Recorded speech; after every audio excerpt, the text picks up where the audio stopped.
ഈശോ മിശിഹായ്ക്ക് സ്തുതിയായിരിക്കട്ടെ.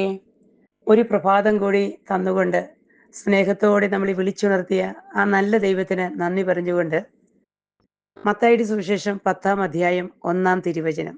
അവൻ തൻ്റെ 12 ശിഷ്യന്മാരെ വിളിച്ച് അശുദ്ധാത്മാക്കളെ ബഹിഷ്കരിക്കാനും എല്ലാ രോഗങ്ങളും വ്യാധികളും സുഖപ്പെടുത്താനും അവർക്ക് അധികാരം നൽകി. ജീവിത മേഖലകളിലേക്ക്, നമ്മുടെ സങ്കടങ്ങളിലേക്ക്, നമ്മുടെ രോഗാവസ്ഥയിലേക്ക് ദൈവം 12 ശിഷ്യന്മാരെയാണ് അയച്ചിരിക്കുന്നത്, സകല രോഗങ്ങളിൽ നിന്നും വ്യാധികളിൽ നിന്നും നമ്മളെ രക്ഷിക്കാൻ.